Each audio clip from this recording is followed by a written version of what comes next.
Então vamos lá, pessoal. Agora sim, oficialmente, boa noite a todos. Vamos dar início aqui à nossa aula um da Constituição do Estado do Piauí. Já tivemos a aula um da legislação específica, para quem está assistindo ao vivo, né? Quem está assistindo em sequência. Eu decidi separar legislação e Constituição em duas aulas diferentes, porque na hora do edital são dois assuntos diferentes. E também a Constituição ela é muito extensa. Então a gente tem uma aula dedicada só para ela. Isso é muito bom, a gente já ganha tempo. E como eu falei no início, a gente vai focar em questões, mas com certeza vai ter a teoria, né? A diferença é só o formato que vai ser ministrado, mas eu vou com certeza explicar aqui a teoria, não tem como a gente fugir disso daqui. Só que no formato de questões, que é um formato mais dinâmico, mais didático, para você compreender, beleza?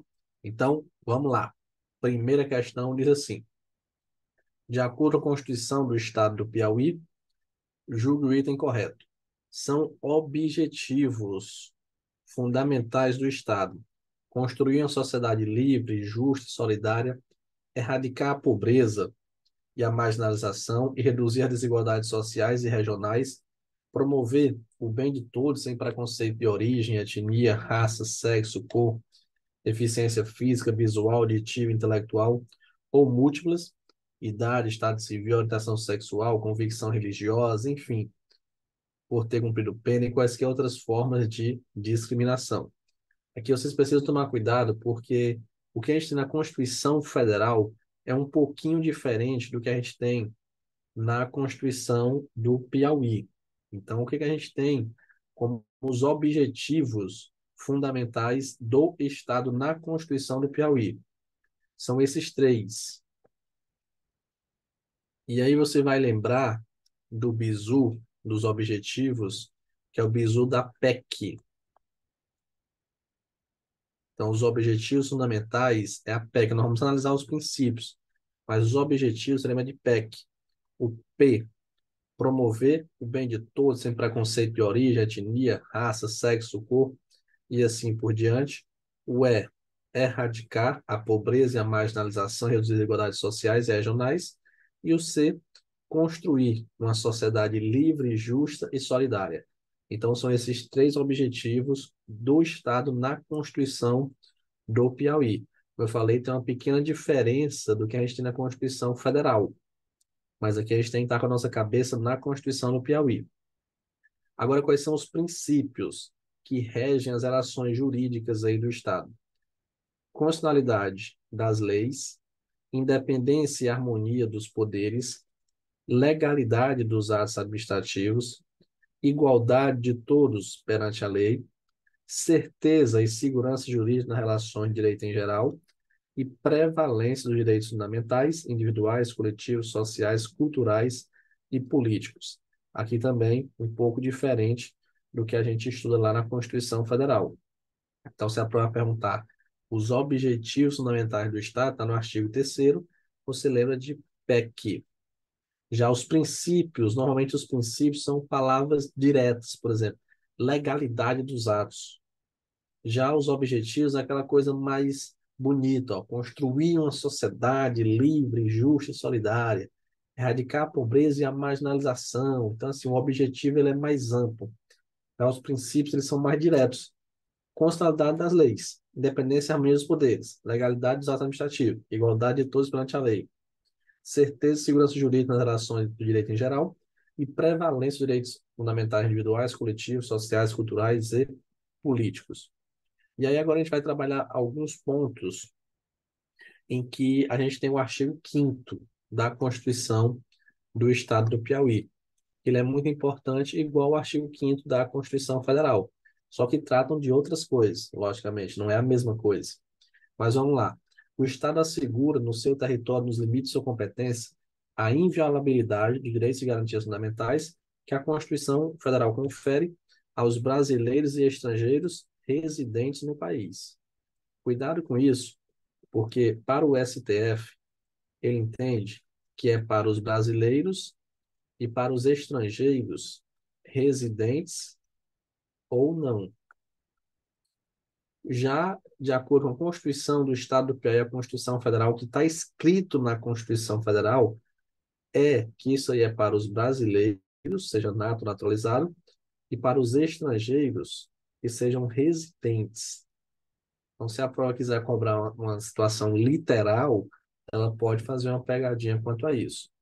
Esse parágrafo primeiro ele é bem interessante, porque ele fala assim: incorre na penalidade de destituição de mandato administrativo, de cargo ou função de direção em órgão de administração direta ou indireta, o agente público que dentro de 90 dias do requerimento do interessado deixar de forma injustificada de sanar omissão inviabilizadora do exercício de direito constitucional. Então, a pessoa pediu algo para um agente público e ele, dentro de 90 dias, ele foi omisso de forma injustificada. E isso pode inviabilizar o exercício do direito constitucional. Como assim, professor? Um direito constitucional? Um direito à vida, um direito à liberdade, à propriedade, à segurança e assim por diante. Então, cuidado com esse prazo aqui, que é o prazo de 90 dias. São assegurados a todos, independentemente do pagamento de taxa. Então, é gratuito. O que é gratuito? O direito de petição. Petição é você peticionar, é você pedir alguma coisa, você apresentar um requerimento. Então, isso é gratuito. E obtenção de certidões. Você vai lá pedir uma certidão, ela também é gratuita. Então, a petição e a certidão são asseguradas a todos, independentemente do pagamento de taxas.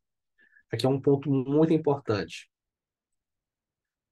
Ninguém será prejudicado de qualquer forma discriminado pelo fato de litigar com órgão estadual no âmbito administrativo ou judicial.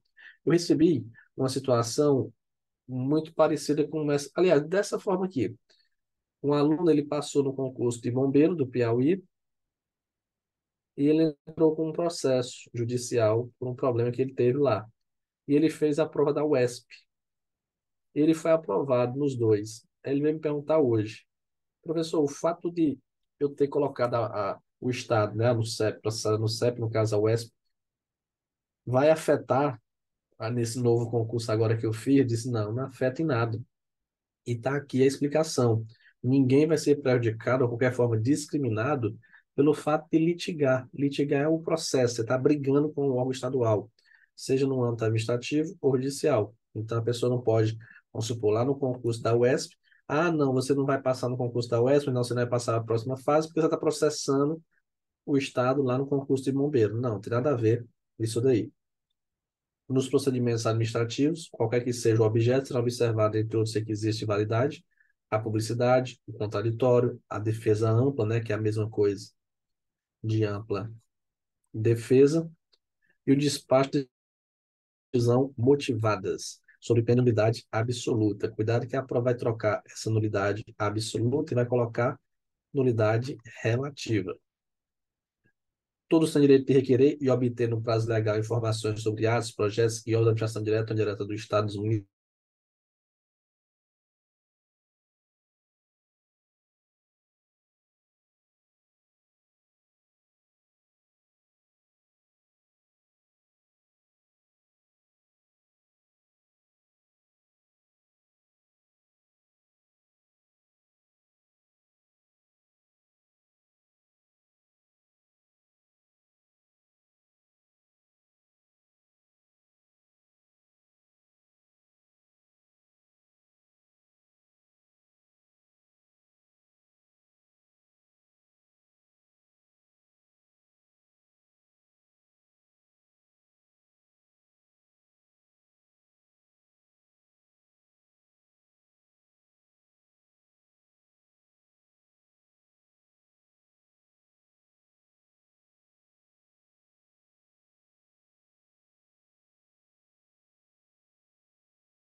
Pronto, acho que eu estava sem áudio, né? Eu estava falando e estava sem áudio. Para mim deu um pequeno problema aqui, tá tudo ok para vocês agora? Agora sim, né? Pois é, eu percebi que teve um probleminha aqui, mas agora retornou. Pronto. Então, vamos lá.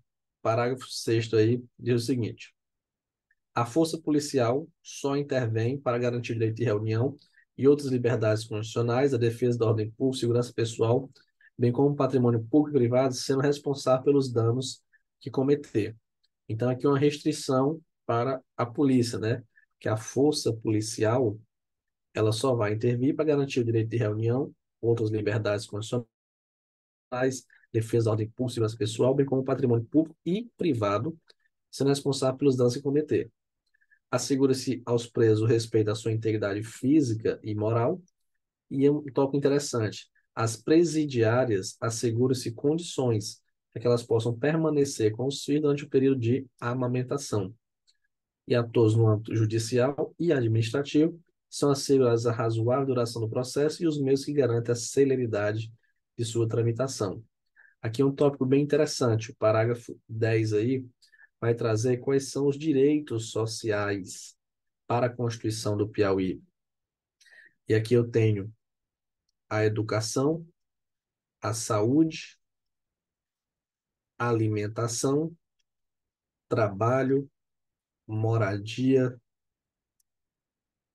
lazer.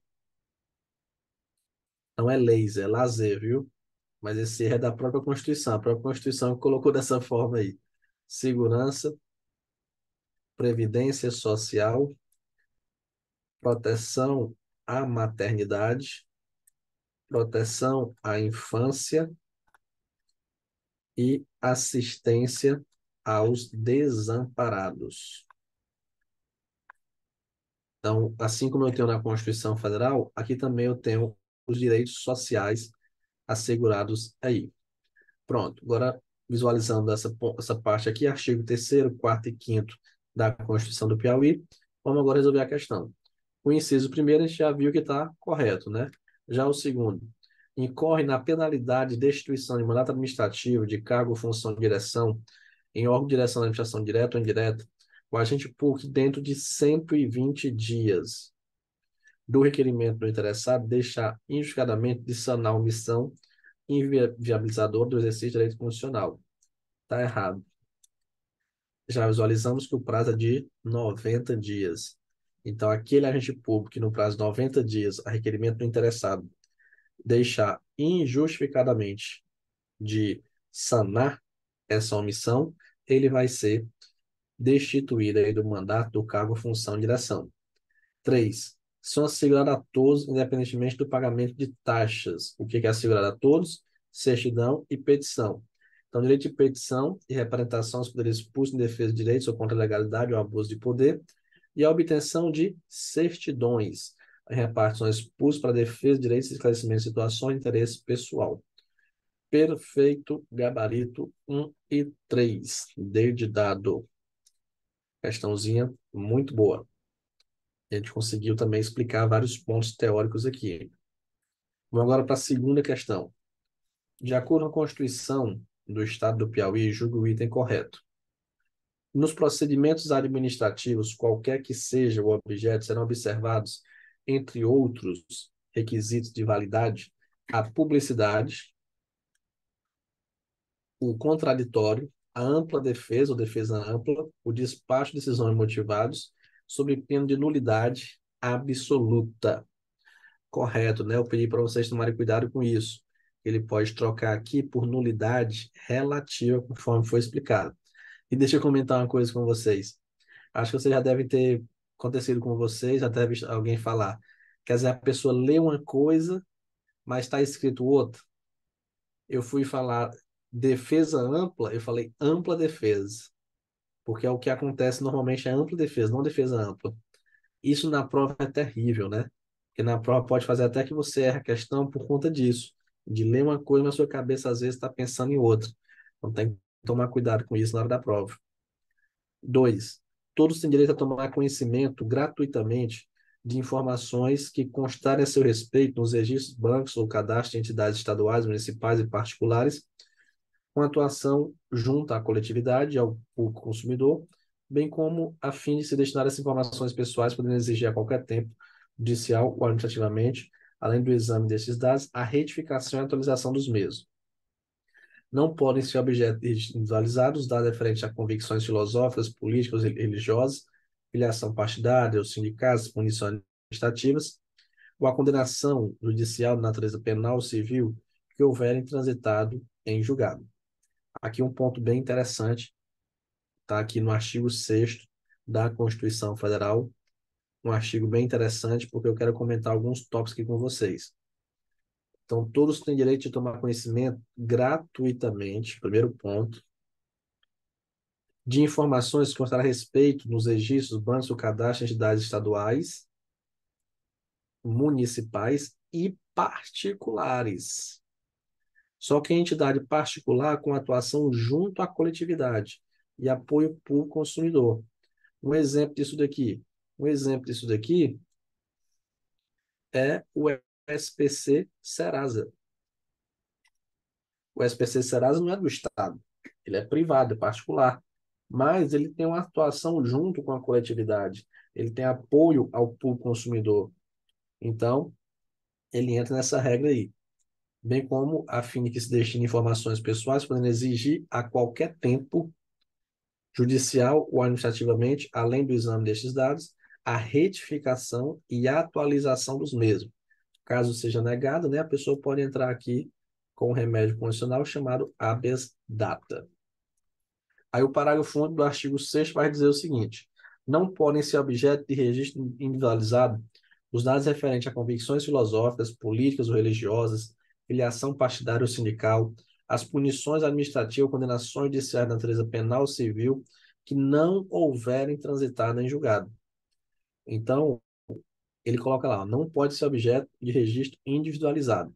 Questão havendo convicção filosófica, política, religiosa, filiação partidária ou a sindicato, e punições administrativas ou condenações judiciais, natureza penal ou civil, que não houverem transitado em julgado. Porque até que ocorra o trânsito em julgado, a pessoa é considerada inocente, né?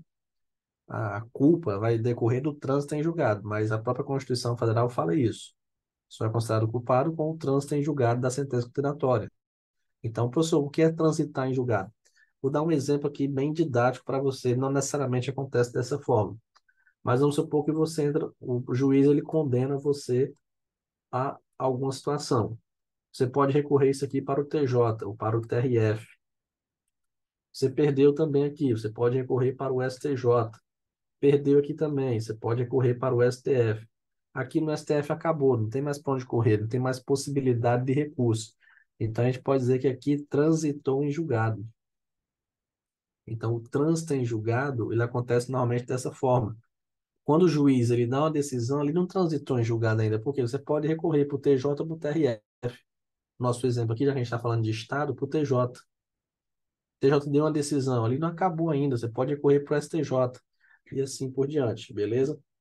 Então, o item 1, o item 2, aliás, ele está errado no finalzinho, quando ele coloca bem aqui, ó. Não podem ser objeto de registro individualizado os dados referentes a convicções filosóficas, políticas, religiosas, afiliação partidária ou sindical, punição administrativa, condenações judiciais de natureza penal ou civil que houverem transitado em julgado.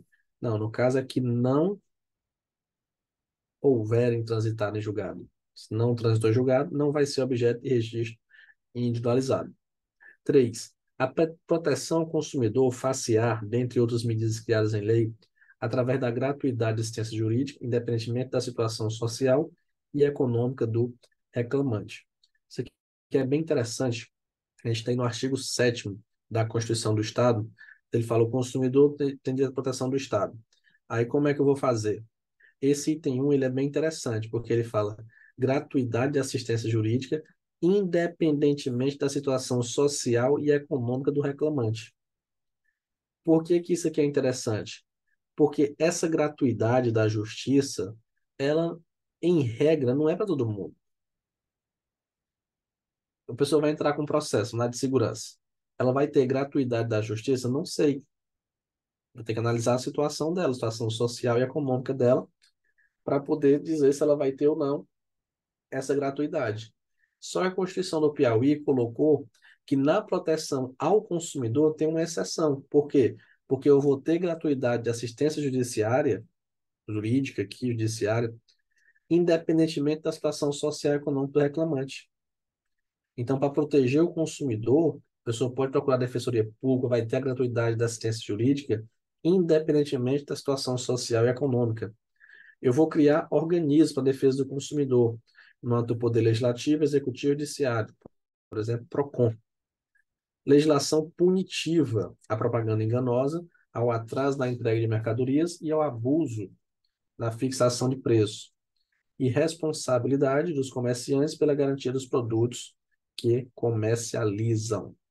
Então, um artigozinho muito importante, esse artigo 7º, e cuidado com esse inciso primeiro, que é justamente o que a questão diz. A proteção ao consumidor far-se-á, dentre outras medidas criadas por lei, através de gratuidade de assistência jurídica, independentemente da situação social e econômica do reclamante. Perfeito. A pessoa que não conhecia a Constituição do Piauí, ela errava essa questão, porque esse item 3 só acerta quem conhece a Constituição do Piauí. Então, o gabarito é o item D. Eu digo isso porque, às vezes, tem um erro terrível do concurseiro. É achar assim, Constituição do Piauí eu não vou estudar não, porque eu já sei a Constituição Federal. Não tem nada a ver. Vocês podem observar que nós estamos aqui já no artigo 7º, aliás, da Constituição do Piauí, e não tem nada a ver com a Constituição Federal. Uma outra coisa que ajuda, né?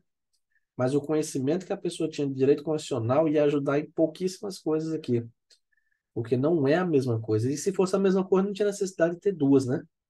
Se a Constituição do Estado fosse a mesma coisa da Constituição Federal, não precisava ter as duas, bastava uma. Então, logicamente, tem diferença. Tem algumas coisas parecidas? Tem, porque tem algumas coisas que é de reprodução obrigatória. O que eu tenho na Constituição Federal, eu tenho que ter na Constituição do Piauí ou de outros estados. Isso é óbvio. Mas não, nem é sempre é tudo igual, beleza? Então tem que tomar cuidado com esse ponto, porque eu tenho a Constituição Federal de âmbito nacional, né, de âmbito aí federal. Eu tenho a Constituição do Estado, de âmbito regional, de âmbito estadual, e eu tenho a Lei Orgânica do Município, de âmbito municipal. A Lei Orgânica do Município é como se fosse a Constituição do município. Só que no município não recebe esse nome. Não recebe o nome de Constituição, recebe o nome de Lei Orgânica. Mas é quase a mesma coisa. Então, eu tenho a Constituição Federal, a Constituição do Estado e a Lei Orgânica do município. Beleza? Vamos agora para a terceira questão. De acordo com a Constituição do Estado do Piauí, julgo o item correto. Cabe ao Estado explorar diretamente ou mediante concessão os serviços locais de gás canalizado na forma da lei, assegurada a edição de medida provisória para sua regulamentação. Esse ponto ele é bem interessante. Eu vou analisar aqui alguns artigos antes de chegar nele. O artigo 8º, que ele vai dizer, é gratuito para os reconhecidamente pobres, na forma da lei. No caso aqui, a palavra mais correta hoje seria hipossuficientes, né? A palavra pobre. Além de outros atos previstos no artigo 5º da Constituição, a expedição da cédula de identidade. Olha aqui a diferença, que eu falei bastante. Algumas pessoas podem não ter entendido isso, mas agora vai entender. Aqui ele fala que é gratuito a expedição da cédula de identidade, mas para quem? Para os reconhecidamente pobres. Já na questão da proteção ao consumidor, ele fala que é gratuito, assistência jurídica, independentemente da situação social e econômica do reclamante. Se ele é hipossuficiente, se ele não é, não interessa. O que interessa é que vai ter gratuidade quando envolver proteção ao consumidor. Então, atenção para isso daí. Eu vou ter aqui algumas vedações para o Estado. Isso aqui é muito importante. Então, veda-se ao Estado, é vedado, é proibido ao Estado fazer o quê? Estabelecer cultos religiosos ou igrejas. O Estado, ele é laico, né? Então, ele não pode ter uma religião oficial. Então, ele não pode estabelecer cultos religiosos, igrejas subvencionadas ou embaraçadas o funcionamento, ou manter com eles, os seus representantes, relação de dependência ou aliança. Agora, cuidado. Ressalvada na forma da lei a colaboração do interesse público. Como assim? Existem algumas cidades que os festejos da Igreja Católica, né, é muito forte. Basicamente, em alguns locais, é a festa mais movimentada da cidade. Os 10 dias de festejo são os 10 dias onde a cidade movimenta mais, principalmente nas últimas novenas ali. Então, ali, o Estado ele pode ajudar, a prefeitura pode ajudar, pode, mas não é que está ajudando a Igreja Católica em si, está tendo uma colaboração de interesse público. Se eu vou ter também um show gospel, um show evangélico, a prefeitura também pode fazer a doação do palco, sei lá o que for, porque não é que ela esteja ajudando aquela igreja, não. Ela está dando uma colaboração de interesse público, aquela festa ali é de interesse público, aquele show ali, aquele culto, enfim. Então, cuidado com isso, beleza? É vedado ao Estado estabelecer cursos religiosos ou igrejas subvencionadas e assim por diante, ressalvado na forma da lei a colaboração de interesse público. Tem aqui duas dúvidas, né? Mas um já até respondi, que era a questão do PROCON, e agora outra dúvida aqui, diz assim, e quanto às igrejas dentro dos recintos públicos? Isso daí é uma situação igual à questão de crucifixo dentro de repartições públicas. Isso é uma confusão que ainda não tem resolução, não tem uma. O STF já tem um processo lá para decidir se vai ou não. A resposta que é dada por muitas vezes é a questão cultural, pela cultura, né? Por muito tempo a Igreja Católica teve assim um certo monopólio disso daí, e aí era, vamos dizer assim, era como se fosse normal eu ter uma igreja, seja lá o que for, dentro da repartição pública. Por quê? Porque por muito tempo só existia ela, ou era as outras religiões não tinha assim tanta uma quantidade de pessoas, né? Às vezes nem tinha uma quantidade de religiões, e acabou que aquilo ali não era tão questionado, diferente de hoje. Diferente de hoje, que a gente já tem um cenário, basicamente, onde cada religião tem sim os seus fiéis, tem sim ali a sua representatividade, só que é algo que já foi feito, é algo que já foi estabelecido. Então, é uma confusão grande. Até dizer assim, é algo que não vai se decidir nem hoje nem amanhã, isso daí. É algo que vai demorar muito para ser decidido, porque, como eu falei, já envolve a parte cultural, envolve várias situações, beleza? Então, como regra, não deveria acontecer isso daí.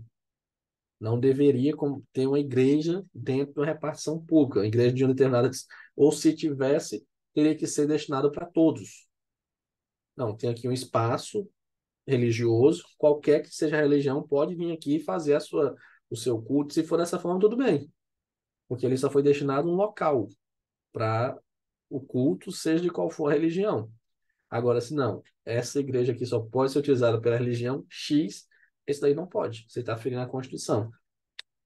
E aí, como eu falei, é briga grande. Na prova, não vai cair isso daí. Não é algo que não está pacificado. E nem o STF decidiu sobre isso. Na prova é que vai cair. Isso aqui. Então, cuidado. O Estado é vedado, é proibido estabelecer cultos religiosos e igrejas. Não pode. Está aqui, a Constituição é bem clara. Não pode. Ah, mas não pode. Subvencionar, embaraçar em funcionamento ou manter com eles representantes de relação de dependência ou aliança. Bem claro, não pode. O que que pode acontecer? Colaboração de interesse público. Beleza? Como eu falei, o exemplo do festejo. Eu já morei numa cidade que os festejos da cidade, eu falei, era a festa mais animada, só tinha ela. E as outras religiões, tinha algumas que nem existiam na época. Então, assim, era normal o festejo ser a festa mais importante da cidade. Só que essa mesma cidade que eu já morei, hoje já não está mais assim. Hoje o festejo já não é mais a festa mais importante. Hoje já teve um crescimento muito grande de outras igrejas, de outras religiões, e eles fazem movimentos às vezes até maiores do que os festejos da cidade. Mas, como eu falei, foi algo cultural, né? Por muito tempo ficou assim e está sendo quebrado aos poucos, beleza? Então, cuidado com esse ponto. Segundo, é vedado ao Estado também o quê? Recusar fé aos documentos públicos. Essa fé, professor, é a fé em Deus? Não. Recusar fé aos documentos públicos é a questão de recusar um documento, vamos dizer assim. Ah, eu não aceito a sua CNH, eu não aceito a sua identidade que você tirou no Ceará. Não, não pode recusar fé a um documento público, beleza? O que também é vedado ao Estado? criar distinções entre brasileiros ou preferência entre eles. Então, não pode. Ah, um brasileiro aqui, nato, vai ter preferência entre outro brasileiro nato? Não, não posso criar distinções entre brasileiros ou preferência entre eles. Não pode renunciar à receita e conceder isenções e anistias fiscais sem o interesse público devidamente justificado. Cuidado que não é proibido conceder isenções. Agora mesmo teve 95% de isenção nos juros aí, negócio de multa aí de carro. No início do ano teve a questão das motos, se não me engano, até 130 cilindradas também foram dispensadas do IPVA. Então, tá ferindo a Constituição? Não. O que a Constituição diz que é proibido é renunciar à receita, conceder isenções e anistias sem o interesse público devidamente justificado. Se eu, não, estou conseguindo considerando essa anistia aqui, a anistia é a pessoa deixar de pagar aquele débito fiscal. Estou concedendo essa isenção, então vamos supor, motos aí de até 160, 130, se não me engano, cilindradas, não vão pagar mais o IPVA. Uma isenção que foi dada aí. Pronto, mas existiu interesse público envolvido. Então, pronto. Cuidado com esse ponto. E também é vedado ao Estado manter delegacias, que é órgão com funcionamento de policiamento ideológico ou político. Então, não posso ter uma delegacia, um órgão com um policiamento ideológico. Ideologia de esquerda, ideologia de direita, não. Ou então político, pelo pior ainda, né? Então, cuidado com essas vedações aí, 5 vedações que foram feitas ao Estado. Mas eu vou até pegar aqui outros pontos para a gente poder resolver aquela questão, que é a questão da competência aqui. O artigo 3 vai dizer que o Estado vai exercer as competências que não lhes sejam vedadas pela Constituição Federal. E cabe ao Estado que o Estado ele só tem uma competência, basicamente, dele mesmo, que é o quê? Explorar diretamente ou mediante concessão os serviços locais de gás canalizado. A Constituição Federal também diz isso. É basicamente essa competência que é a do Estado. O município, ele tem, de forma expressa, ele tem mais competência que o Estado. Que a do Estado basicamente é só essa. Concessão de serviços locais de gás canalizado. Só que olha o que vem depois, que foi justamente o que a questão pegou ali. Vedado a edição de medida provisória para sua regulamentação. Então, é na forma da lei. Eu tenho que ter uma lei para regulamentar isso daí. Não posso ter a edição de medida provisória, beleza? Mas aí eu venho com outras competências. Aí, professor, mas não está aí, ó, compete ao Estado. O senhor disse que o Estado só tinha uma competência, que era aquela ali, e essas outras aí, essas outras é concorrentemente com a União. Então não é só dele. O que é dele próprio Estado é essa daqui. Explorar diretamente, mediante concessão, serviço local de gás canalizado. Tem lugar que nem existe isso. Na forma da lei, vedar a edição de medida provisória para sua regulamentação. Agora, essas outras competências aqui é de forma concorrente com a União, é junto com a União.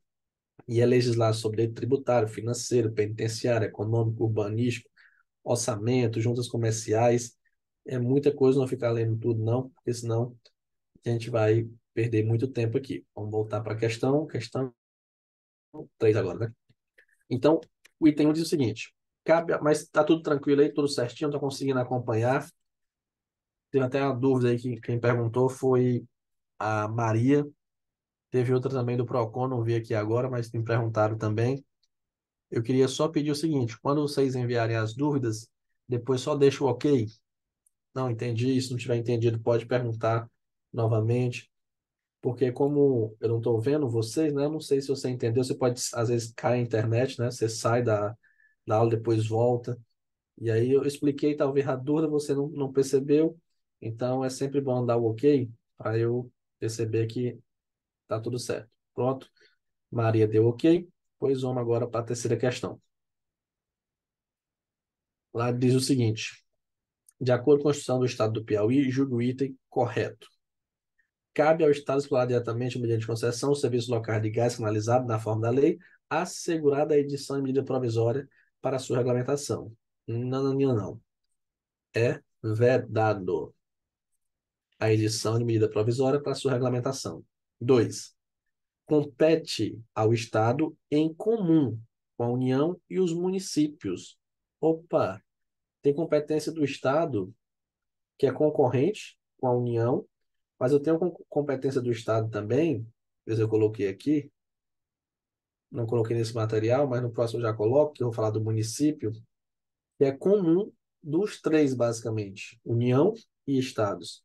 Registrar, acompanhar e fiscalizar as concessões de pesquisa e exploração de recursos hídricos e minerais em seus territórios. Perfeito, correto. Na próxima aula que a gente vai trabalhar com as competências do município e a gente já bate nesse ponto aqui. 3. A superveniência de lei federal sobre as normas gerais suspenderá a eficácia de lei estadual no que lhe for contrário. O que acontece nesse item 3 que está correto? Isso aqui é a mesma coisa que eu tenho na Constituição Federal. Quem já estudou lá deve lembrar. A União, normalmente, ela estabelece leis gerais. Como eu tenho, por exemplo, a lei de... Opa, passou aqui. A lei de licitações. Os estados, DF, município, eles podem ter a sua lei estadual a tratar de algo específico daquele estado. Logicamente, não pode contrariar a lei geral. Muitas vezes, eu não tenho essa lei geral. E aí os estados acabam fazendo a lei estadual como se fosse de forma ampla. Um exemplo, eu não tinha, deixa eu pegar aqui um espaço, aqui. A Polícia Civil tem várias leis estaduais da Polícia Civil, mas não tinha uma lei geral. Essa lei foi aprovada. O que vai acontecer agora? Eu não tinha. Então, tem o Estatuto da Polícia Civil do Piauí, tem o Estatuto da Polícia Civil do Ceará, que falam de coisas totalmente diferentes, só que agora tem uma lei geral. Agora apareceu. O que vai acontecer? Ela vai revogar essas específicas no que for contrário. Então, se tem lá um prazo que no Estatuto da Polícia Civil do Piauí era 4 anos, no Ceará era 5 anos, e a lei geral diz que é 3, então agora, puf, puf, acabou. O que não for contrário, permanece. Beleza? Então, o item 3 fala: a superveniência de lei federal sobre normas gerais vai suspender a eficácia da lei estadual no que lhe for contrária. Beleza, correto aí. E aqui é o que a gente chama de revogação tácita. Eu tenho dois tipos de revogação. Eu tenho a revogação expressa, que é quando eu tenho lá na lei dizendo assim: revoga-se o artigo 35, não sei de que, da lei tal. Então foi de forma expressa, lá diz lá que revogou, pronto. Mas eu tenho a revogação tácita, que é quando não está de forma expressa, não foi dito que seria revogado, mas eu tenho um conflito de normas ali. E aí, se eu tiver um conflito entre uma lei geral e uma lei estadual, a lei geral vai prevalecer. Assim como se eu tiver nesse caso aqui específico, né? Tem alguns casos que a lei específica vai prevalecer. Se eu tiver um conflito entre a Constituição Federal e uma lei, por exemplo, vai prevalecer a Constituição. Então, a Constituição ela revoga de forma tácita vários dispositivos, porque ela tem a superioridade e assim ela vai prevalecer. Pronto. Então, a terceira questão, gabarito item E. Vamos agora para a quarta questão. De acordo com a Constituição do Piauí, julgo o item correto.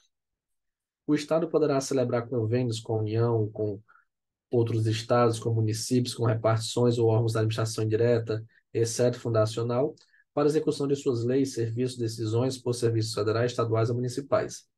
Está errado. O Estado pode sim celebrar convênios com a União, com outros estados, com municípios, com repartições ou órgãos da administração indireta, inclusive fundacional, para execução de suas leis, serviços, decisões por serviços federais, estaduais ou municipais.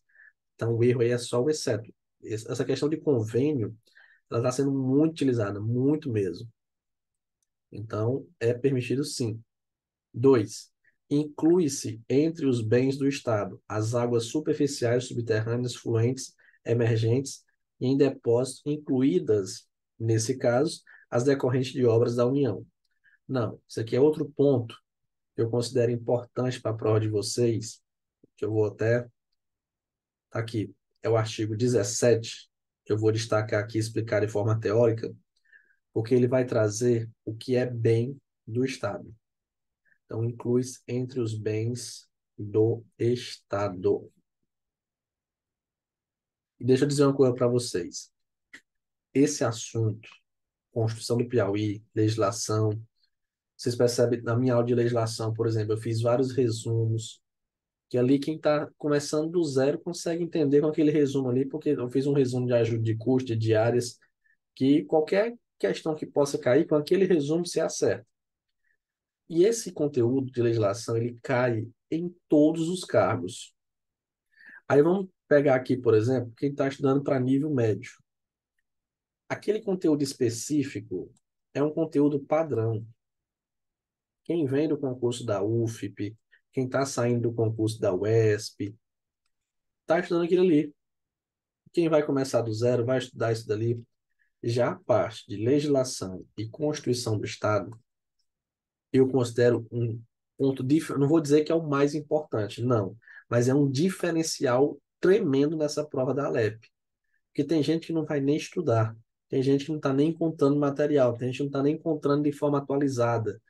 Então, você conseguir ter um resultado positivo nessas disciplinas, se possível, com fé em Deus, até gabaritar, isso aí vai lhe trazer uma vantagem terrível contra os outros candidatos. Então, valorizem, estudem. Vai ser postado aí para vocês o PDF. Eu soube que não foi postado ainda, porque eu estou atualizando, demora. É de forma manual. Não existe, né? Não é igual a Constituição Federal, basta apertar um botão que ela, pum, tá lá, toda atualizadinha. Não precisa de nada, o professor não faz nada.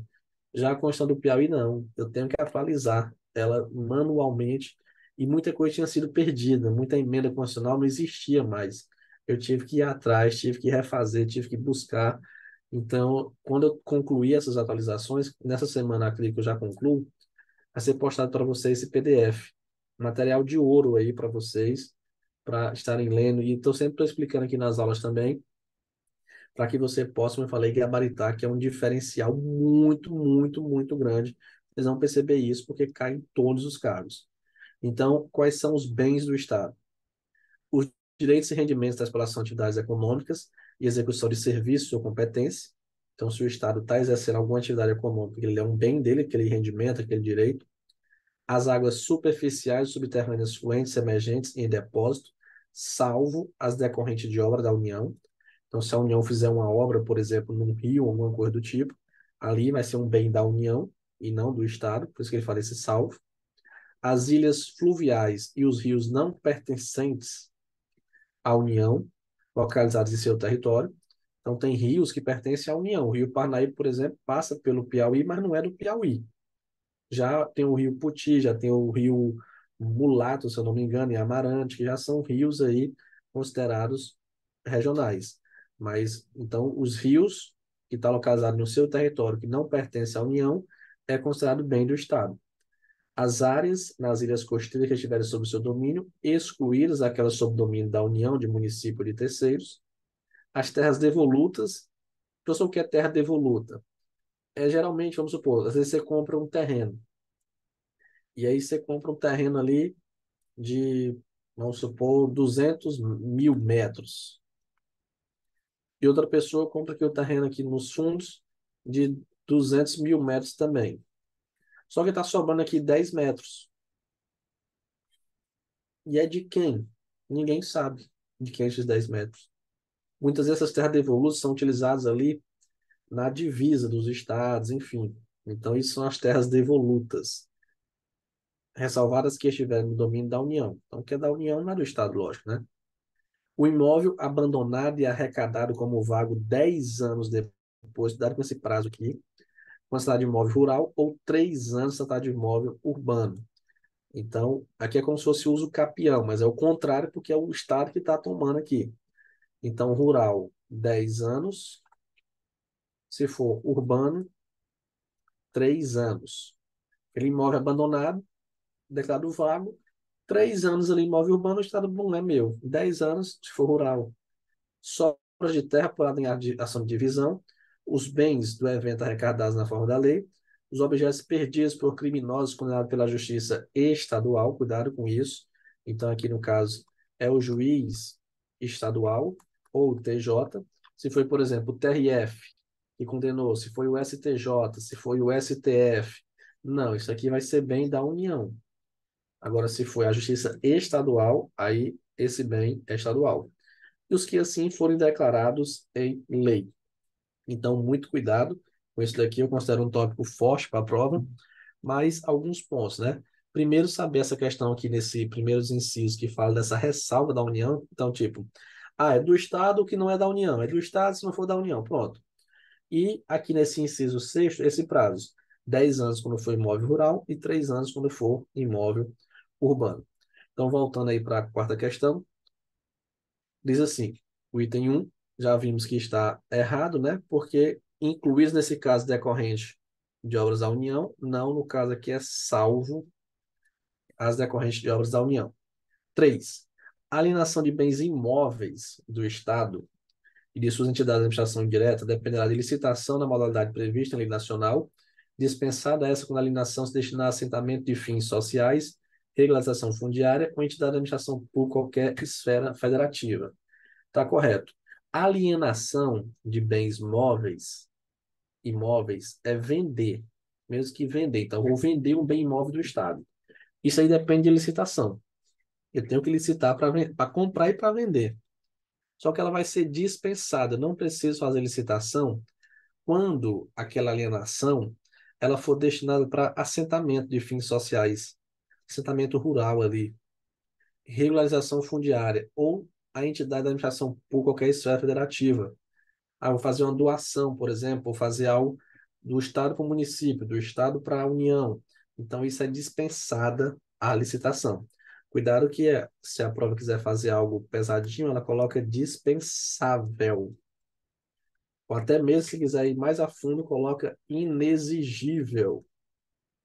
Estão errados. Dispensável não é o mesmo que dispensada. E inexigível é outra coisa. Beleza? Então, portanto, o gabarito item C. Apenas o item 3 está correto. Agora, para a quinta questão. De acordo com a Constituição do Piauí, julgue o item, cuidado que ele está pedindo, o item incorreto. Veda-se ao Estado. Então, vedações ao Estado. Estabelecer cultos religiosos ou igrejas subvencionadas ou embaraçadas de funcionamento ou manter-lhes com eles ou representantes relações de dependência ou aliança, inclusive a colaboração e interesse público. Opa, já achamos o gabarito, né? Porque aqui é ressalvada a colaboração e interesse público, mas vamos analisar o restante. Então, veda-se ao Estado. Recusar a fé ao documento público, sim. Criar distinções entre brasileiro ou preferência entre estes, sim. Renunciar à receita e conceder isenções e anistias fiscais sem interesse público devidamente justificado, sim. E manter delegacias ou qualquer órgão com funcionamento de policiamento ideológico ou político, sim também. Portanto, gabarito item A. Essa sexta questão, eu preciso que vocês corrijam aí o enunciado dela, porque não é veda-se ao Estado.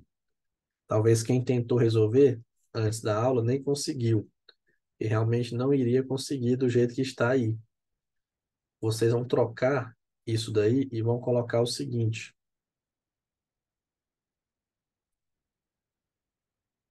são bens do Estado. Dois pontos. Então você apaga, né? Que aí tem dizendo veda-se ao Estado. Não, você apaga isso daí e coloca são bens do Estado. Só que cuidado que está pedindo o item incorreto. Então ele quer algo que não é bem do Estado. O item 1, o item A, aliás, as ilhas fluviais e rios não pertencentes à União, localizados em seu território, sim. Ilhas e rios não pertencem à União, está dentro do território do Piauí, é do Piauí. As áreas nas ilhas costeiras que estiverem no seu domínio, excluídas aquelas sob domínio da União, município de terceiros, perfeito. As terras devolutas, ressalvar as que tiverem domínio da União, definido em lei federal, ok. O imóvel abandonado é arrecadado como vago 5 anos depois, considerado imóvel rural, ou 3 anos depois, considerado imóvel urbano. Errado, né? Se for imóvel rural, é 10 anos depois. Se for imóvel urbano, 3 anos depois. Sobras de terra para em ações de divisão? Sim. Então, o item incorreto entre os bens do Estado é o item dedidado. Como eu falei, atenção especial para esse item aí, está no artigo 16. Vamos agora para a sétima questão.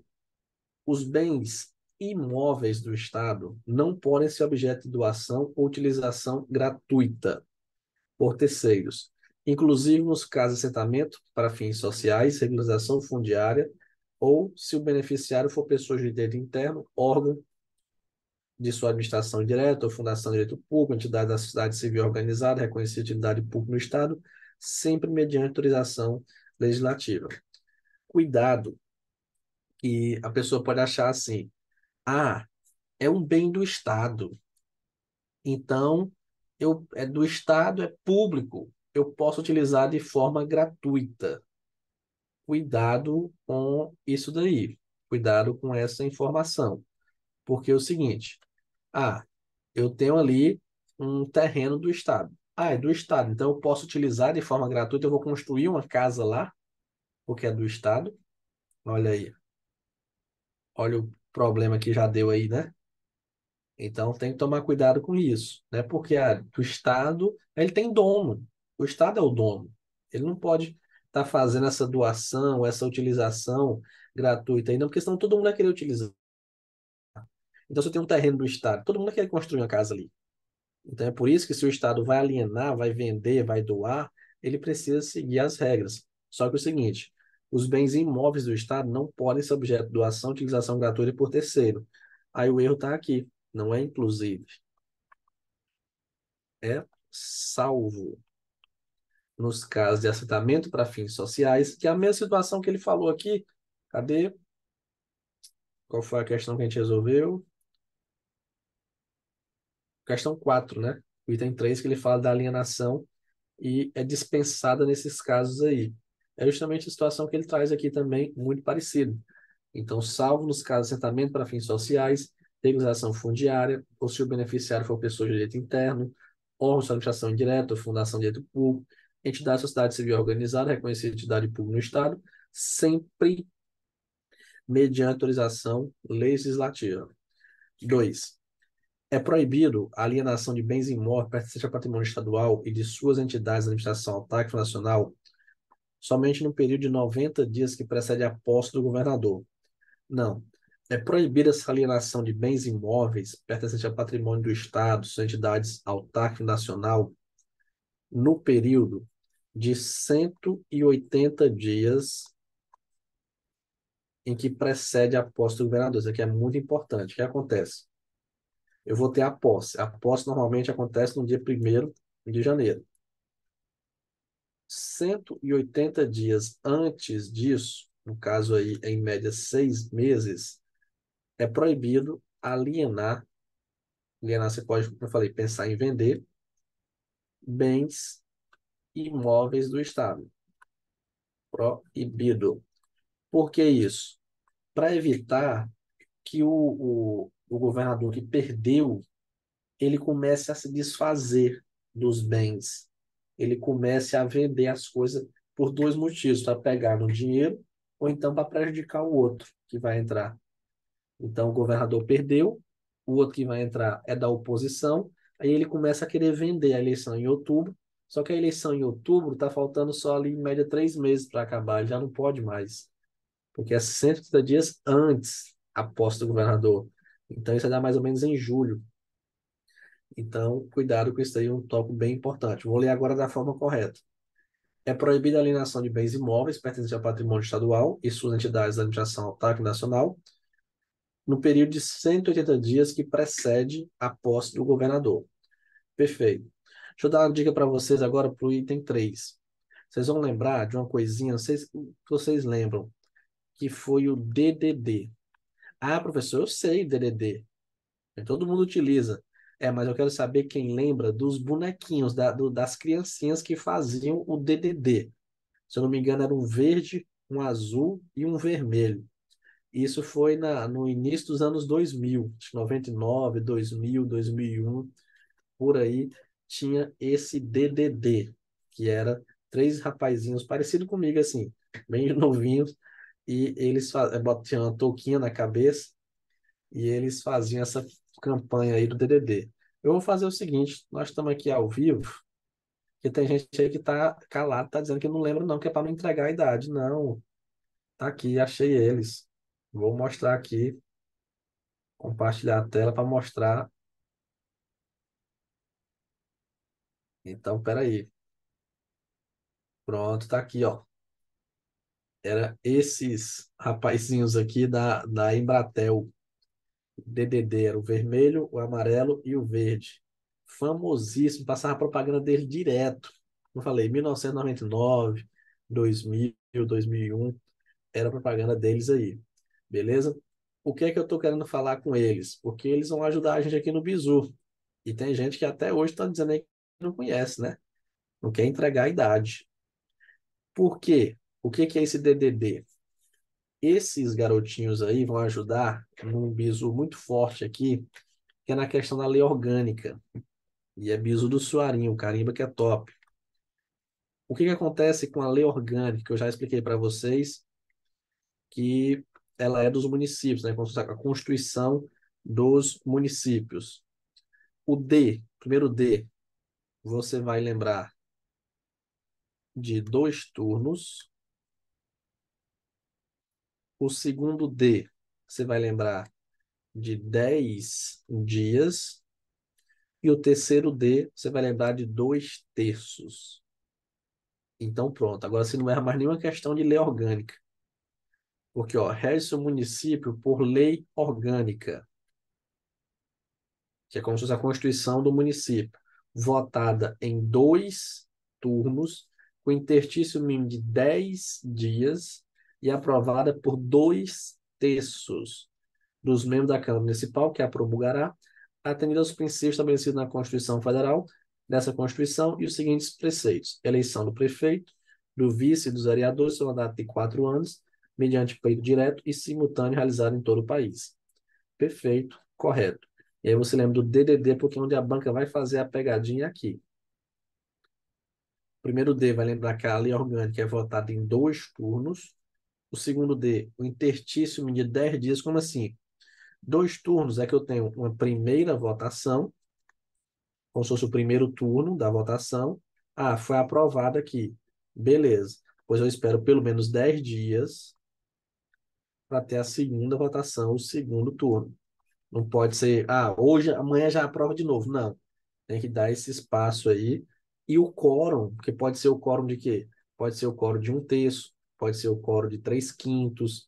Não, o quórum é o quê? O quórum é 2 terços para poder ter essa aprovação. Então, por isso você vai lembrar do DDD, 2 turnos, 10 dias e 2 terços. Corretíssimo aí o item 3, importantíssimo para a prova, gabarito, item C. Isso aqui eu já tinha explicado, né? Só colocando aqui a parte teórica. Vamos agora para a oitava questão, que diz assim: de acordo com a Constituição do Estado do Piauí, julgo o item correto. Resta o município por lei orgânica, votada em 2 turnos, com interstício mínimo de 10 dias e aprovadas por 2 terços dos membros da Câmara Municipal. Até eu queria saber cadê vocês, né? Estão muito sumidinhos aí, apareceram aqui poucas pessoas. Cadê a Mirella, Amparo, Clarice, Camila, Carla, Charlane, Valderi, Jocely, Josnaida, Marcela, Maria, Santiago, Talita, Terezinha e Willas? Cadê vocês? Apareçam aí no bate-papo. Eu fico muito preocupado quando vocês começam a sumir. Preocupado se estão aí mesmo assistindo aula, se já estão no Instagram, Facebook, jantando. Agora apareceram aí. Tudo certinho, né? Tudo ok até aqui, nenhuma dúvida. Gostei. Eu gosto quando vocês também aparecem bem rápido. Significa que não estão merendando, que não estão jantando. Porque quando demora a aparecer é porque tá soltando ali o prato, soltando a comida, botando. Aí mela o notebook todinho da manteiga que tá comendo no pão. Mas para dizer que tá ali, né? Pois pronto, tudo certinho. Pois bora lá. Então, primeiro aqui, 2 turnos, beleza. Interstício 10 dias, beleza. 2 terços, beleza. Aí, se aprova. E outra coisa, a IDECAN ela é danada. ela pode querer cobrar isso. Só quero explicar isso aqui para vocês. Então, dos membros da Câmara Municipal que a promulgará. Às vezes você passa por isso aqui, você passa que nem percebe. Até mesmo porque tem coisa mais importante, né? Eu tenho aqui 2 turnos, eu tenho 10 dias, eu tenho 2 terços. Então tem muita coisa mais importante para se preocupar. E aí isso aqui acaba passando despercebido. E aí já teve banca cobrando isso daqui. Cobrando o quê, professor? Dizendo que quem ia promulgar a lei orgânica seria, tá aqui, promulgar, seria o prefeito. Porque ele é que faz isso com as leis. Mas está errado. A lei orgânica não é o prefeito, ele promulga as leis. As leis é ele. Ele, prefeito, que vai fazer a promulgação. Mas a lei orgânica, quem vai promulgar é a Câmara Municipal. É a própria Câmara que faz essa promulgação. Ela não manda para o prefeito. Diferente da lei. Porque a lei, ela é aprovada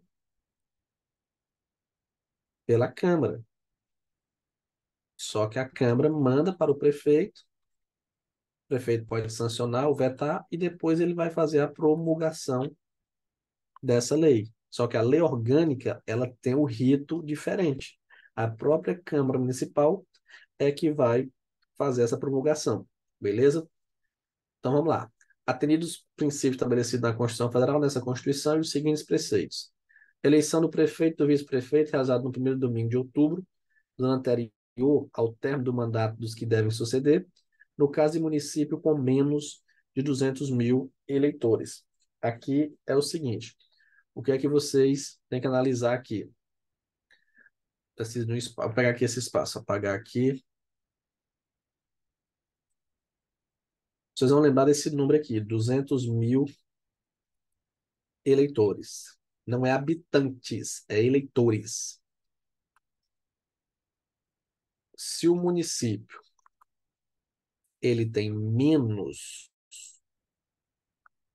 de 200 mil eleitores, a eleição é resolvida em primeiro turno. Não tem segundo turno.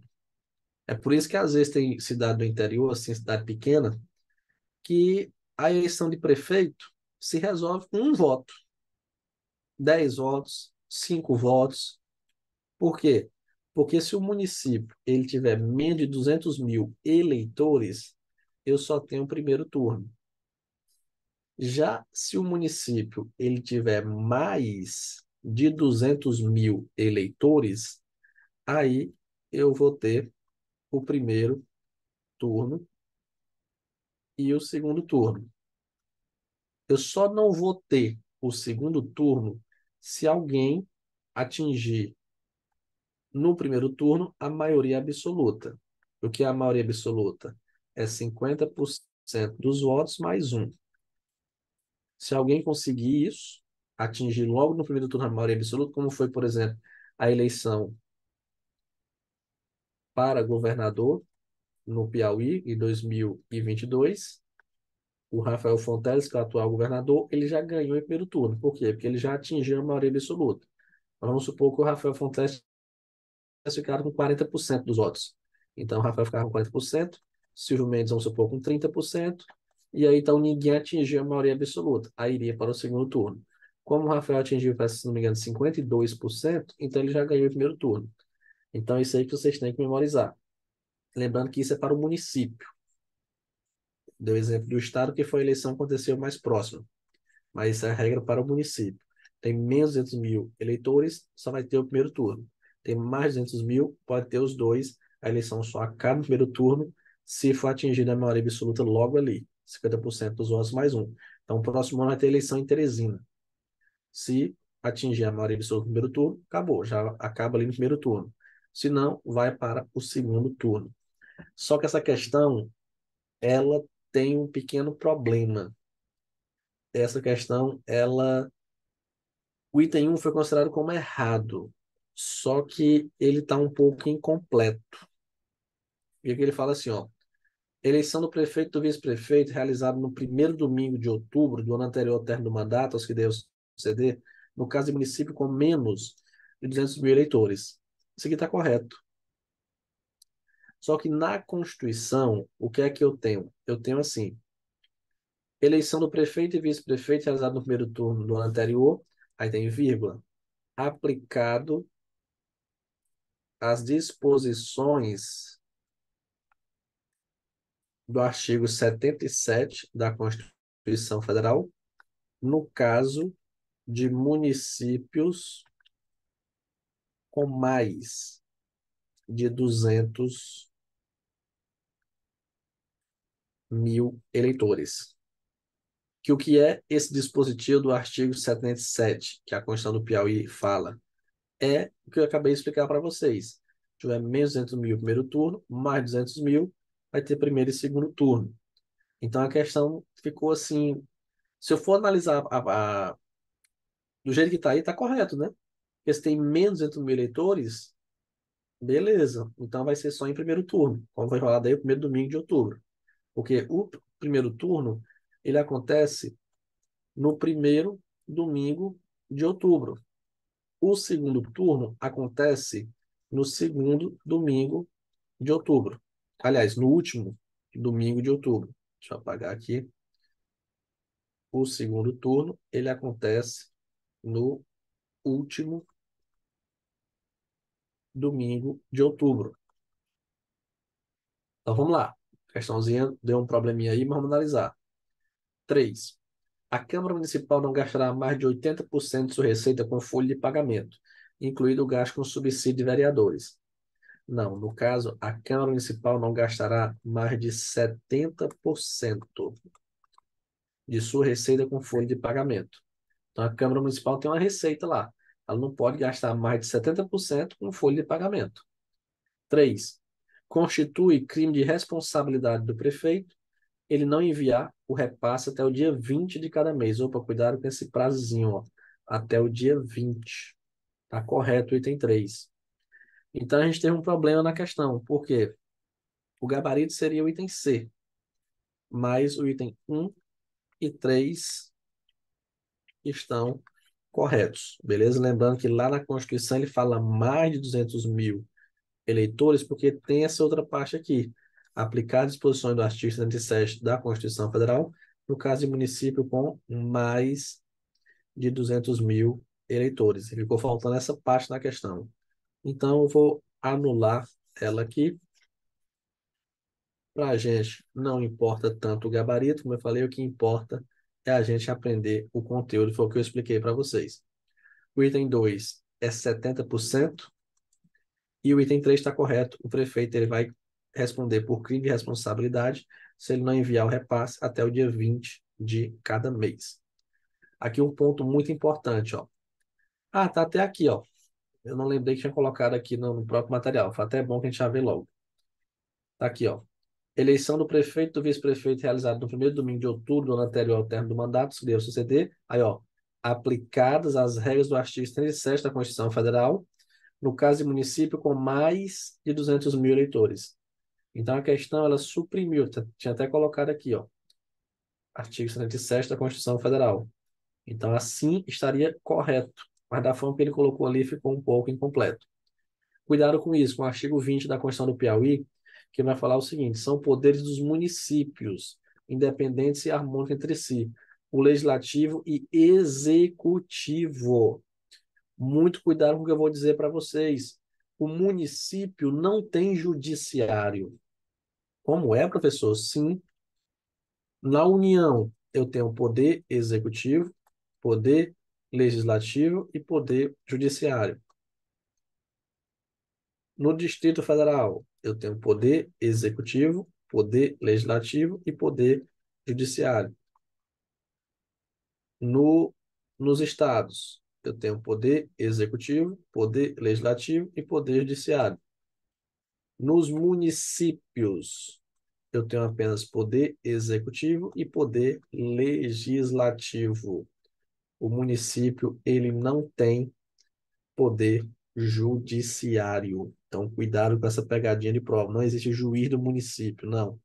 Vai ter o juiz do Estado ou da União. Então, cuidado com esse ponto. Vamos agora resolver essa questão aqui, que ainda está falando aí do município.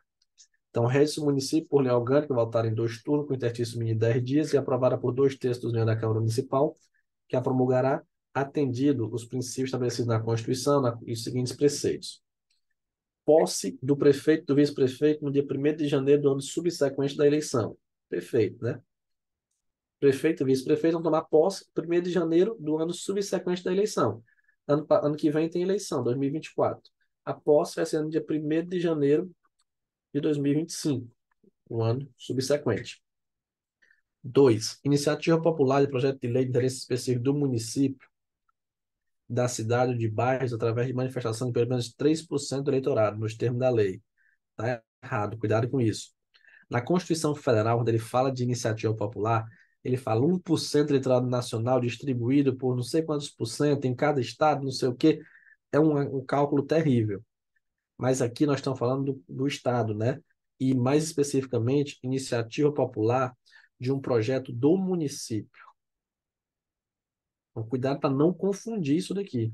Se ele falar que é iniciativa popular de um projeto de lei do município, a regra é que é 5% do eleitorado. Não tem aquela situação da Constituição, como eu falei, distribuído por não sei o que. A Constituição faz um carnaval na iniciativa popular de lei. Mas ali é para chegar no Congresso Nacional, aquela lei. Aqui eu estou falando no projeto de lei do município. Então é 5% do eleitorado. Cuidado com esse ponto. 3.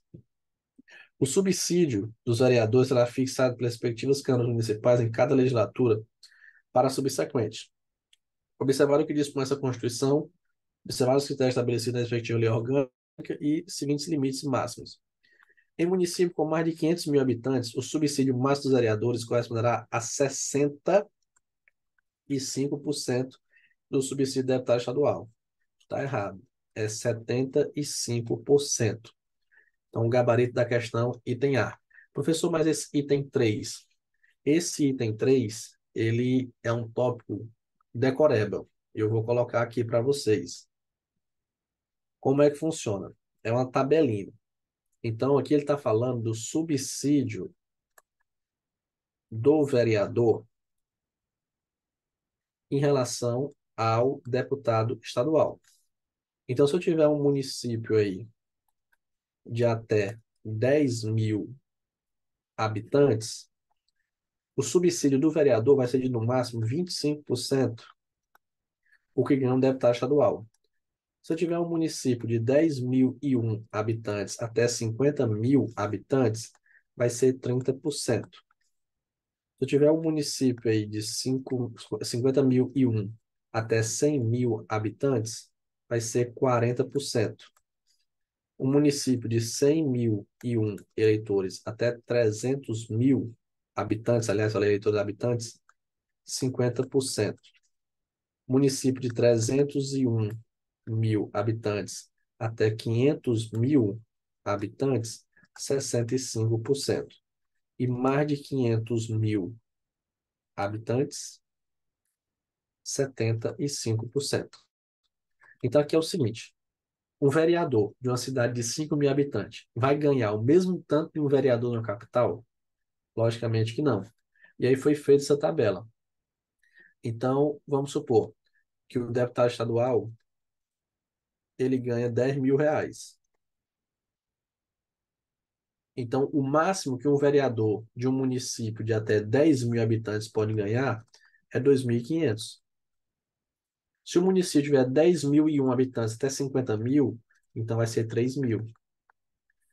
Se for de 50.001 até 100 mil, pode ser 4 mil reais. Aqui, 5 mil reais. Aqui, 6.500 reais. E aqui, 7.500 reais. Beleza? Então, cuidado com isso daí. Essa tabelinha que pode ser decoreba aí na prova. Agora, para a última questão, diz assim: de acordo com a Constituição do Estado do Piauí, julgo o item correto. Rege-se o município por lei orgânica, está em 2 turnos, terceiro de 10 dias e aprovada por 2/3 dos membros da Câmara Municipal, que a promulgará, atendidos os princípios estabelecidos na Constituição Federal, nessa Constituição. Para a composição das câmaras municipais, será observado o limite máximo de 15 vereadores, nos municípios de mais de 160 mil habitantes e de até 300 mil habitantes. Não, aqui no caso é 21 vereadores nessa composição aí. Depois a gente vai trabalhar mais isso daqui. Eu já coloquei essa tabela aqui. Se eu colocar outra tabela, vai confundir a cabeça de vocês. Então, fixa essa daqui. Vamos por partes. Cada aula a gente aprende uma coisinha. Então, eu quero que você fixe isso daqui. Essa primeira tabela aqui do subsídio do vereador em relação ao deputado estadual. Beleza? Não está aparecendo o que eu estou escrevendo? Tá? Todo mundo está assim ou só me confirme aí, por favor? Porque às vezes pode ser um problema no computador da pessoa. Aí, se for, pronto. Se está dizendo que está normal para outras pessoas, então é porque é o problema no computador. Pode tentar sair, voltar, alguma coisa. Pode ter travado aí algum ponto. Beleza? Pois vamos lá. Esse item 2 também tem que tomar cuidado. Por quê? Eu falo isso porque eu tenho certeza que muitos aqui já estudaram a Constituição Federal. E às vezes vão ter que estudar para o concurso, para a parte específica do concurso, né? E aí eu explico isso. Lá na Constituição Federal, quando fala da vacância dos cargos de presidente e vice-presidente, ele fala a questão de 2 anos e 2 anos. Se for antes de 2 anos, é uma coisa, se for 2 anos, é outra. Isso é lá na Constituição Federal, nem falar muito para não confundir. Nós estamos na Constituição do Estado do Piauí. O que que ele fala? Ocorreu a vacância do cargo de prefeito e de vice-prefeito, os dois. Se isso acontecer nos 3 primeiros anos de mandato, eu vou fazer uma nova eleição no prazo de 90 dias. Se isso acontecer no último ano de mandato, eu vou fazer uma nova eleição. No caso, essa eleição aqui vai ser indireta, que vai ser feita pela Câmara Municipal, no prazo de 30 dias. Então, muito cuidado com isso. Ocorreu a vacância do cargo de prefeito e vice, porque é o seguinte, o prefeito renunciou, mas tem um vice. O vice renunciou, pode ficar sem vice. O prefeito fica sozinho e acabou. Agora, quando eu tenho a vacância dos dois, do prefeito e do vice, ao mesmo tempo, se isso acontecer nos 3 primeiros anos de mandato, uma nova eleição no prazo de 90 dias. Se isso acontecer no último ano, não tem mais. O último ano já fazer uma eleição fica complicado. Então, vai ser escolhido quem vai ficar no lugar dentro de 30 dias, uma eleição feita pela Câmara Municipal, de forma indireta. O item 2 diz assim: ocorrendo a vacância no último ano do mandato, a eleição para ambos, que no caso aqui é o prefeito e o vice, será feita 90 dias depois da última vaga, pela Câmara Municipal na forma da lei. Está errado, como é último ano do mandato, não é 90 dias, é 30 dias. O item 3. No período de 90 dias antes da posse do prefeito, vice-prefeito e vereadores eleitos, serão nulos os atos administrativos que impliquem de realização de operações que resultam no endividamento do município, reajuste de salários e vencimentos do funcionalismo público municipal, admissão a qualquer título, contratação, demissão, promoção, o remanejamento do servidor público. Tá correto. E cuidado para você não confundir com o seguinte: quando a gente estudou aqui a questão do governador, dei aqui a questão, tá aqui. Foi dito o seguinte, foi aqui? Foi aqui. Que é proibida a alienação de bens imóveis pertencentes ao patrimônio estadual no período que precede 180 dias da posse do governador. Então, falou alienação de bens imóveis relacionados a governador, o prazo é 180 dias. Aqui ele está se referindo ao município, o prazo é um pouco menor. Ele fala no período de 90 dias antes da posse do prefeito, do vice-vereador. Serão nulos. Eu não vou aceitar o quê? Um ato que realize aí operação de endividamento do município, reajuste de salários e vencimentos do funcionalismo público municipal, admissão, gradação, demissão, promoção, remanejamento do serviço público. Por quê? Aqui da mesma forma, o prefeito perdeu a eleição, aí lá, agora eu vou deixar o outro aí em mais maus lençóis. Aí ele vai lá e faz um empréstimo faz uma operação que resulta em endividamento do município. Ele vai lá e diz: olha, servidor expulso, eu fui o melhor prefeito, eu vou aumentar aqui em 50%, vamos supor, a remuneração de vocês. Só que isso vai impactar no outro, né? Se ele fizer isso, as contas não vão fechar e vai prejudicar o novo prefeito. Ele vai admitir, eu vou nomear todo mundo aqui, eu vou demitir, enfim, mas não vai acontecer, é proibido. Serão considerados nulos esses atos aí que forem feitos no período de 90 dias antes da posse do prefeito, vice-prefeito e vereadores. Dá para não confundir com o prazo lá do governador, que é 180 dias, na questão da alienação de bens imóveis. Portanto, o correto e o gabarito é o item C. Com isso, a gente finaliza a nossa aula de hoje com muitos conhecimentos, né? A gente avançou bastante aí na Constituição. Você pode observar quem está acompanhando pelo texto constitucional que a gente explicou essa primeira parte aí, basicamente teórica todinha, e vamos seguir dessa forma, sempre resolvendo questões e pegando a base teórica, explicando os conteúdos, quando pensar que não, a gente já conseguiu visualizar a Constituição todinha. Alguma dúvida? Tudo certinho, tudo ok? Me confirme aí para que a gente possa finalizar a nossa aula de hoje, vocês possam descansar, revisar, estudar o conteúdo aí. Mas só me confirme, deixe aí o comentário de vocês, está tudo certinho. Deixa eu visualizar aqui. Tudo ok, né? Então, vou deixar aqui meu abraço para Amparo, Thalita, Clarice, Terezinha, Carla. Um abraço aí para vocês. Obrigado. Sua Constituição está completa na plataforma. Eu falei, eu vou publicar, vou postar lá o PDF. Até o final dessa semana vai ser publicado. Então, tchau, tchau, pessoal. Grande abraço para vocês. Até a nossa próxima aula. Essa semana teremos aí muitas aulas, né? Amanhã tem aula de novo. Então, tchau, tchau, um grande abraço e até a próxima aula.